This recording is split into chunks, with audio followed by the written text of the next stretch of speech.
Back to Godhead featured Beyond Animal Technology. Back to Godhead, May 1977. Though today's scientist has devised a lofty technology, essentially he knows about as much as his dog: how to eat well, how to sleep peacefully, how to have an enjoyable sex life, and how to defend against enemies. But what about human technology? How is a living body different from a dead body? Who are we really? Where have we come from?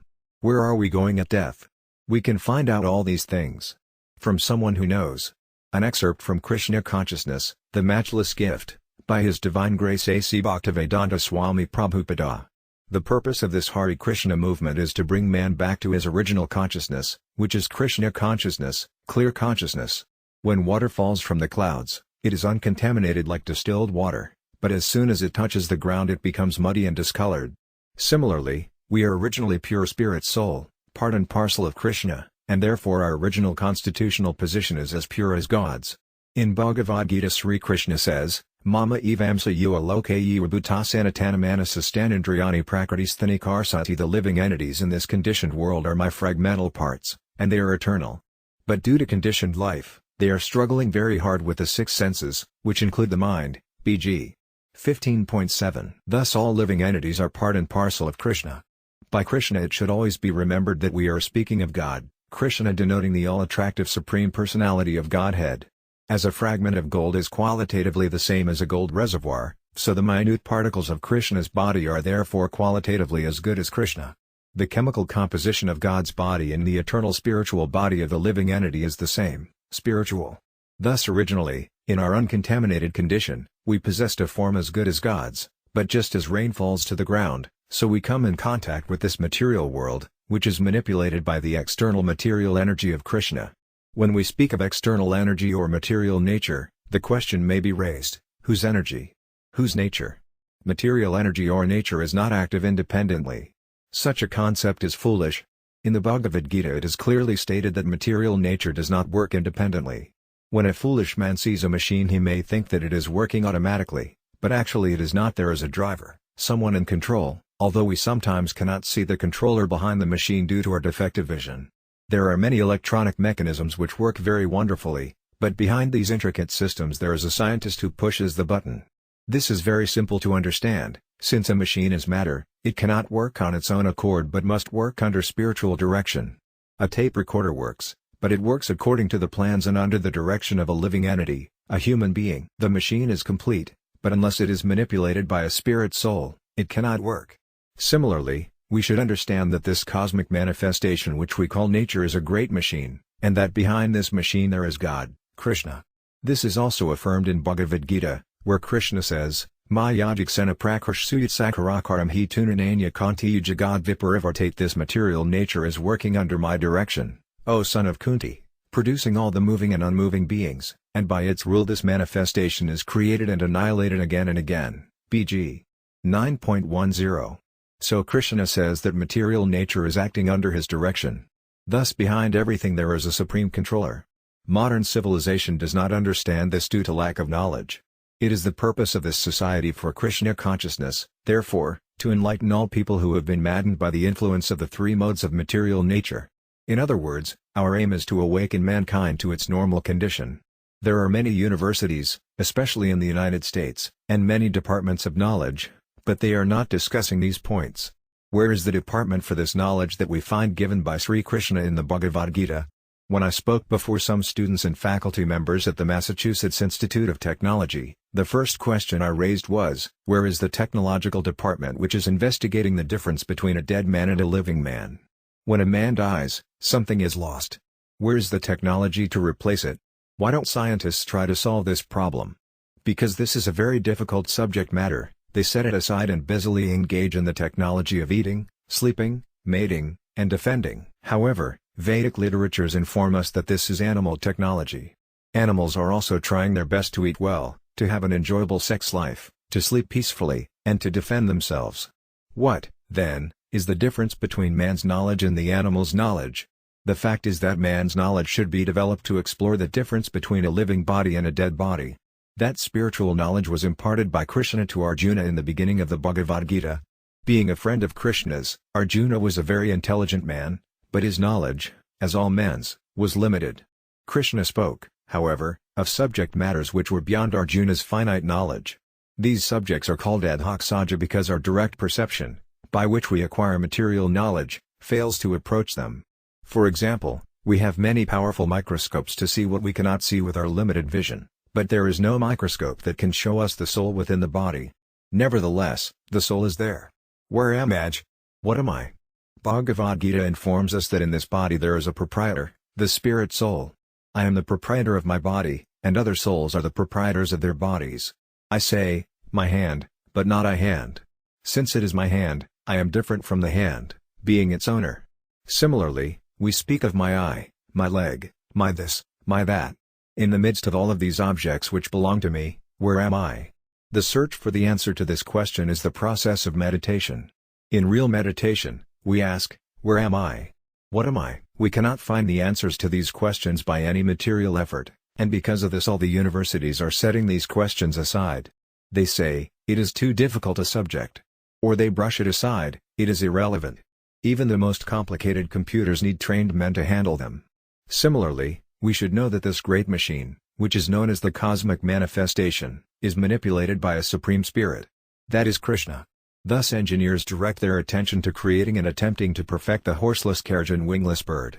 Formerly, horses were drawing carriages and there was no air pollution, but now there are cars and rockets, and the scientists are very proud. We have invented horseless carriages and wingless birds, they boast. Although they invent imitation wings for the airplane or rocket, they cannot invent a soulless body. When they are able to actually do this, they will deserve credit. But such an attempt would necessarily be frustrated, for we know that there is no machine that can work without a spirit soul behind it. Even the most complicated computers need trained men to handle them. Similarly, we should know that this great machine, which is known as the cosmic manifestation, is manipulated by a supreme spirit. That is Krishna. Scientists are searching for the ultimate cause or the ultimate controller of this material universe and are postulating different theories and proposals, but the real means for knowledge is very easy and perfect. We need only hear from the perfect person, Krishna. By accepting the knowledge imparted in Bhagavad Gita, anyone can immediately know that this great cosmic machine, of which the earth is a part, is working so wonderfully because there is a driver behind it, Krishna. Our process of knowledge is very easy. Krishna's instruction, Bhagavad Gita, is the principal book of knowledge given by the Adi Purusa himself, the Supreme Primeval Person, the Supreme Personality of Godhead. He is indeed the perfect person. It may be argued that although we have accepted him as a perfect person, there are many others who do not. But one should not think that this acceptance is whimsical. He is accepted as the perfect person on the evidence of many authorities. We do not accept Krishna as perfect simply on the basis of our whims or sentiments. No, Krishna is accepted as God by many Vedic authorities like Vyasadeva, the author of all Vedic literatures. The treasure house of knowledge is contained in the Vedas, and their author, Vyasadeva, accepts Krishna as the Supreme Personality of Godhead, and Vyasadeva's spiritual master, Narada, also accepts Krishna as such. Narada's spiritual master, Brahma, accepts Krishna not only as the Supreme Person but the Supreme Controller as well. Asvara Parama Krishna, the Supreme Controller is Krishna. There is no one in the creation who can claim that he is not controlled. Everyone, regardless of how important or powerful, has a controller over his head. Krishna, however, has no controller, therefore he is God. He is the controller of everyone, but there is no one superior to him, no one to control him, nor is there anyone equal to him, no one to share his platform of absolute control. This may sound very strange, for there are many so-called gods nowadays. Indeed, gods have become very cheap, being especially imported from India. People in other countries are fortunate that gods are not manufactured there, but in India gods are manufactured practically every day.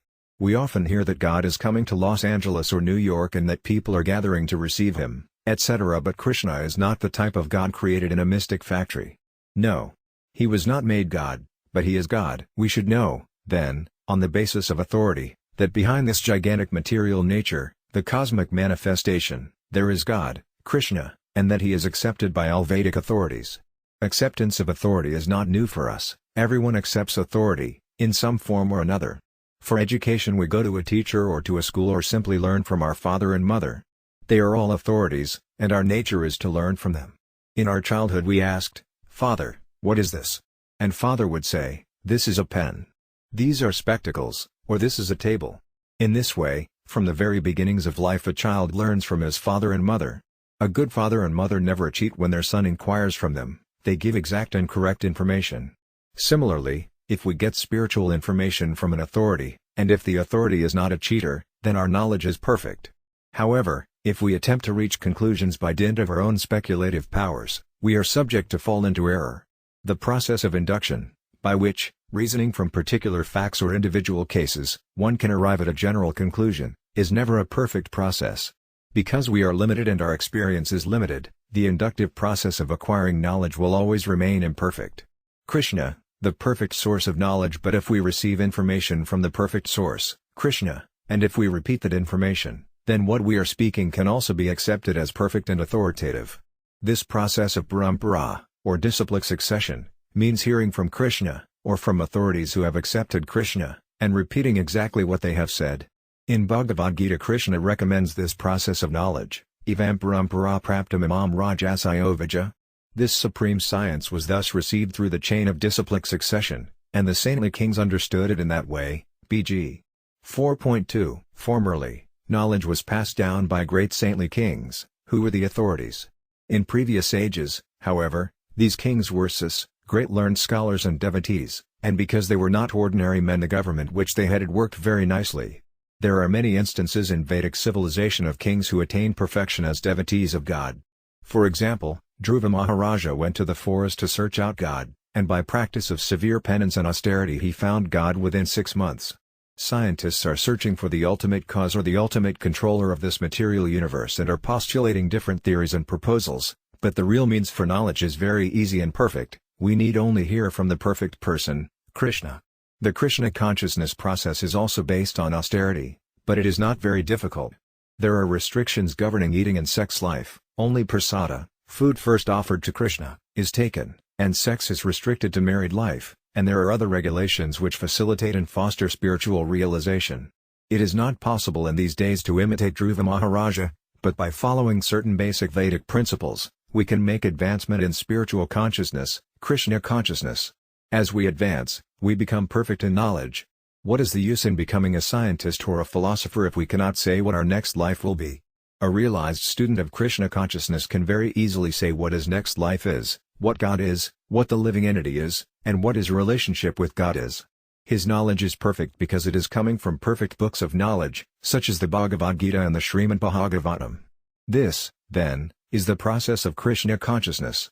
It is very easy, and anyone can adopt it and make his life perfect. If someone says, "I'm not educated at all, and I cannot read books," he is still not disqualified. He can still perfect his life by simply chanting the Maha Mantra, Hare Krishna, Krishna Krishna, Hare Rama, Rama Rama, Hare. Krishna has given us a tongue and 2 ears, and we may be surprised to know that Krishna is realized through the ears and tongue, not through the eyes. By hearing his message, we learn to control the tongue, and after the tongue is controlled, the other senses follow. Of all the senses, the tongue is the most voracious and difficult to control, but it can be controlled simply by chanting Hare Krishna and tasting Krishna Prasada, food offered to Krishna. We cannot understand Krishna by sensual perception or by speculation. It is not possible, for Krishna is so great that he is beyond our sensual range. But he can be understood by surrender. Krishna therefore recommends this process, Sarva Dharman Parityajya Mamakam Saranam Vraya Aham Tvam Sarva Papabhyo Mokshayasyami Masuka. Give up all varieties of religiousness, and just surrender unto me, and in return I shall protect you from all sinful reactions. Therefore, you have nothing to fear. BG 18.66. Unfortunately, our disease is that we are rebellious, we automatically resist authority. Yet although we say that we don't want authority, nature is so strong that it forces authority upon us. We are forced to accept the authority of nature. What can be more pathetic than a man who claims to answer to no authority but who follows his senses blindly wherever they lead him? Our false claim to independence is simply foolishness. We are all under authority, yet we say that we don't want authority. This is called Maya, illusion. We do, however, have a certain independence. We can choose to be under the authority of our senses or the authority of Krishna. The best and ultimate authority is Krishna, for he is our eternal well-wisher, and he always speaks for our benefit. Since we have to accept some authority, why not accept his? Simply by hearing of his glories from the Bhagavad Gita and the Srimad Bhagavatam and by chanting his names, Hare Krishna, we can swiftly perfect our lives.